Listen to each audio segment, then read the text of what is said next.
Hello বন্ধুরা, আজকে আমরা আবারও হাজির হয়েছি নতুন একটা চাকরির বিজ্ঞপ্তি নিয়ে। আজকে আমরা যে বিষয় নিয়ে আলোচনা করব, বন পরিষেবা দপ্তরে আবারও কিন্তু নতুন করে কর্মী নিয়োগের বিজ্ঞপ্তি প্রকাশ করা হয়েছে। এখানে যেটা বলা হয়েছে, ইউপিএসসির তরফ থেকে কিন্তু এই নিয়োগ বিজ্ঞপ্তি প্রকাশ করা হয়েছে। নিম্নতম যোগ্যতায় কিন্তু আপনারা এখানে আবেদন করতে পারবেন। তবে আজকে আমরা এই ভিডিওতে বিস্তারিত আলোচনা করব কিভাবে আপনারা আবেদন করবেন, লাস্ট ডেট কি বলা হয়েছে, সম্পূর্ণ প্রসেস একে একে আপনাদের সঙ্গে শেয়ার করব। আপনারা যদি ডাব্লিউবি জব নিউজ চ্যানেলটিতে নতুন হয়ে থাকেন, চ্যানেলটিকে অবশ্যই সাবস্ক্রাইব করে বেল আইকনে ক্লিক করে রাখবেন এরকম নতুন নতুন চাকরির আপডেট সবার আগে পাওয়ার জন্য। তো চলেন বিস্তারিত আলোচনা করি, কোন জেলা থেকে নিয়োগ বিজ্ঞপ্তিটি প্রকাশ করা হয়েছে, কারা কারা এখানে আবেদন করতে পারবেন, কতটা শূন্যপদ এখানে বলা হয়েছে। তো এখানে আমরা সবার প্রথমে যে বিষয় নিয়ে আলোচনা করব, নিয়োগকারী সংস্থা কার তরফ থেকে এই নিয়োগ বিজ্ঞপ্তিটি প্রকাশ করা হয়েছে। এখানে যেটা বলা হয়েছে, মূলত কিন্তু ইউপিএসসির তরফ থেকে এই নিয়োগ বিজ্ঞপ্তিটি প্রকাশ করা হয়েছে। ইউনিয়ন পাবলিক সার্ভিস কমিশন এর অধীনে কিন্তু বন পরিষেবা বিভাগে তথা ফরেস্ট সার্ভিস এক্সামিনেশনের মাধ্যমে কিন্তু এখানে নিয়োগ করা হবে। এখানে যেটা শূন্যপদ বলা হয়েছে, তো এই পদে কতটা শূন্যপদে এখানে নিয়োগ করা হবে, এখানে যেটা জানানো হয়েছে, আপাতত কিন্তু সব মিলিয়ে 150টি শূন্যপদে এখানে নিয়োগ করা হবে। এর পরবর্তীতে আমরা আলোচনা করব এই পদে আবেদন করার জন্য কি শিক্ষাগত যোগ্যতা আপনাদের চাওয়া হয়েছে, বা কি শিক্ষাগত যোগ্যতা থাকলে আপনারা এই পদের জন্য আবেদন করতে পারবেন।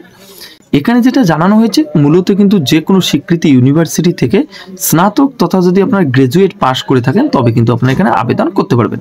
তো এখানে যদি আপনাদের গ্রাজুয়েট কমপ্লিট করে থাকেন তো অবশ্যই আপনারা এই পদের জন্য আবেদনের যোগ্য। এর পরবর্তীতে যেটা বলা হয়েছে, প্রার্থীদের বয়স সীমা। তো এখানে যেটা জানানো হয়েছে, এই পদে আবেদন করার জন্য যেটা প্রার্থীদের বয়সের কথা বলা হয়েছে, বা কি বয়সের প্রার্থীরা এখানে আবেদন করতে পারবেন। এখানে যেটা জানানো হয়েছে, মূলত কিন্তু 21 থেকে 32 বছরের মধ্যে যারা রয়েছেন, ছেলে মেয়ে উভয় কিন্তু এই বয়সের প্রার্থীরা এখানে আবেদন করতে পারবেন। এছাড়াও যেটা বলা হয়েছে, ইউপিএসসি তরফ থেকে যেটা সরকারি নিয়ম অনুযায়ী বয়সের ছাড় রয়েছে, সংরক্ষিত শ্রেণীরা কিন্তু সেই বয়সের ছাড় এখানে আপনারা পেয়ে যাবেন। এর পরবর্তীতে যেটা বলা হয়েছে, আবেদন পদ্ধতি। তো এখানে আপনারা কিভাবে আবেদন করবেন, বা আবেদন করার জন্য কোন ওয়েবসাইটে আপনাদেরকে ভিজিট করতে হবে। তো এখানে যেটা বলা হয়েছে, সবার প্রথমে কিন্তু আপনাদেরকে অফিসিয়াল ওয়েবসাইটে ভিজিট করতে হবে। তো আমি লিঙ্ক ডিসক্রিপশনে দিয়ে দেবো, সেখানে ক্লিক করে সরাসরি আপনারা কিন্তু অফিসিয়াল ওয়েবসাইটে ভিজিট করতে পারেন। এখানে যেটা বলা হয়েছে, সবার প্রথমে যেটা জানানো হয়েছে, সবার প্রথমে আপনাদেরকে অফিসিয়াল ওয়েবসাইটে ভিজিট করার পর সেখানে কিন্তু আপনাদের সবার প্রথমে রেজিস্টার করে নিতে হবে। তো রেজিস্টার করার জন্য যেটা বলা হয়েছে, কি কি আপনাদের এখানে চাওয়া হয়েছে বা কি তথ্য দিয়ে আপনারা এখানে রেজিস্টার করবেন। তো এখানে যেটা বলা হয়েছে, মূলত কিন্তু যেটা বলা হয়েছে, মোবাইল নম্বর, ইমেল আইডি, নিজের নাম এবং আরও অন্যান্য কিছু বিষয় রয়েছে, সেই সম্পূর্ণ বিষয় দিয়ে কিন্তু আপনাদের সবার প্রথমে রেজিস্টার কমপ্লিট করে নিতে হবে। সম্পূর্ণ রেজিস্টার হয়ে যাওয়ার পর আপনাদের কাছে একটা অ্যাপ্লিকেশন ফর্ম চলে আসবে। সেই অ্যাপ্লিকেশন ফর্মটিকে কিন্তু আপনাদের সম্পূর্ণ তথ্য দিয়ে অনলাইনে আপনাদেরকে কিন্তু কমপ্লিট করতে হবে। যেমন বলা হয়েছে, সবার প্রথমে আপনাদের শিক্ষাগত যোগ্যতা যেটা বলা হয়েছে, সেই শিক্ষাগত যোগ্যতা, বয়স, জেন্ডার, ঠিকানা, এছাড়াও আপনাদের যদি কোনো কাজের তথ্য থেকে থাকে বা যদি আপনাদের কোনো কাজের অভিজ্ঞতা থেকে থাকে, সম্পূর্ণ তথ্য দিয়ে কিন্তু আপনাদের অনলাইনের অ্যাপ্লিকেশন ফর্মটিকে সম্পূর্ণ ফিল আপ করে নিতে হচ্ছে। করার পর যেটা বলা হয়েছে, সবার যে সমস্ত ডিটেলস আপনার সেই অ্যাপ্লিকেশন ফর্মের মধ্যে ফিল করবেন, সেই সমস্ত ডকুমেন্টস কিন্তু আপনাদের আপলোড করে দিতে হচ্ছে।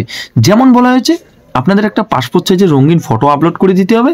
আপনাদের যেটা সিগনেচার রয়েছে, সেই সিগনেচার আপনাদের আপলোড করে দিতে হচ্ছে। এরপর যেটা বলা হচ্ছে, আপনাদের যে সমস্ত ডকুমেন্টস রয়েছে, শিক্ষাগত যোগ্যতা থেকে শুরু করে অন্যান্য যে সমস্ত ডকুমেন্টস রয়েছে, সম্পূর্ণ ডকুমেন্টস কিন্তু আপনাদের জায়গা বিশেষে আপলোড করে দিতে হচ্ছে। তো আপলোড সম্পূর্ণ হয়ে যাওয়ার পর যেটা বলা হয়েছে, সবার শেষে কিন্তু আপনাদের যেটা সাবমিট রয়েছে, সেই সাবমিট বাটন আপনারা একটা পেয়ে যাবেন। সেই সাবমিট বাটনে ক্লিক করে কিন্তু আপনাদের অ্যাপ্লিকেশন ফর্মটিকে সাবমিট করে দিতে হবে। যখনই আপনারা সাবমিট করে দেবেন, তখনই কিন্তু আপনাদের কাছে একটা অ্যাকনলেজমেন্ট নম্বর চলে আসবে বা অ্যাকনলেজমেন্ট স্লিপ চলে আসবে। সেটা কিন্তু আপনাদের প্রিন্ট আউট করে রেখে দিতে হবে পরবর্তী প্রসেসের জন্য। এর পরবর্তীতে যেটা বলা হচ্ছে, আবেদনের সময়সীমা। এখানে যেটা বলা হচ্ছে, আবেদনের সময়সীমা। তো এখানে আবেদন করার জন্য আপনারা কত তারিখ পর্যন্ত এখানে সময় পেয়ে যাচ্ছেন বা ডেট এখানে বলা হয়েছে। এখানে যেটা বলা হচ্ছে, আগামী কিন্তু 5/3/2024 তারিখ পর্যন্ত কিন্তু আপনারা এখানে আবেদন করার সময় পেয়ে যাচ্ছেন। অলরেডি কিন্তু অনলাইনে আবেদন শুরু হয়ে গেছে। তো যারা যারা এখনো আবেদন করেননি, ডিসক্রিপশনে লিঙ্ক দেওয়া রয়েছে, সেখান থেকে ক্লিক করে আপনারা সরাসরি আবেদন করতে পারবেন। এছাড়াও আপনারা নিজের মোবাইল দিয়ে কিভাবে আবেদন করবেন, নোটিফিকেশনে কি বলা হয়েছে, সেই বিষয় নিয়ে আমরা একটু বিস্তারিত আলোচনা করব।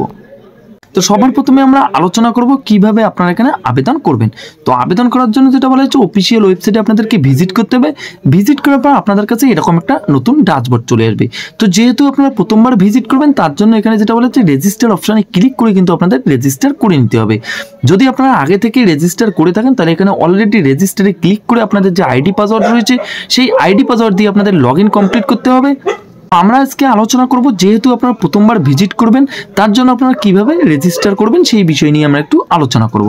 তো সবার প্রথমে আপনাদেরকে নিউ রেজিস্ট্রেশনে ক্লিক করতে হবে। তো নিউ রেজিস্ট্রেশনে ক্লিক করার পর আপনাদের কাছে আরেকটা নতুন পেজ চলে আসবে। তো এখানে আপনারা দেখতে পাচ্ছেন সম্পূর্ণ কিন্তু বিস্তারিত দেওয়া রয়েছে। তো এখানে আপনারা প্রথমে আপনাদের মাধ্যমিকের এডমিট কার্ডের যে নাম রয়েছে সেই নামটা আপনাদের এখানে বসিয়ে দিতে হবে। ভেরিফাই করার জন্য নামটা আপনাদের এখানে দুবারা বসিয়ে দিতে হবে। তারপর এখানে যেটা বলা হয়েছে আপনারা যদি নাম চেঞ্জ করতে চান পরবর্তীতে তাহলে আপনারা এখানে ইয়েস অথবা নোতে ক্লিক করে দেবেন। করার পর যেটা বলা হয়েছে যে সমস্ত তথ্য রয়েছে সম্পূর্ণ তথ্য কিন্তু আপনাদের একে একে ফিল আপ করে দিতে হবে। যেমন বলা হয়েছে জেন্ডার, ডেট অফ বার্থ।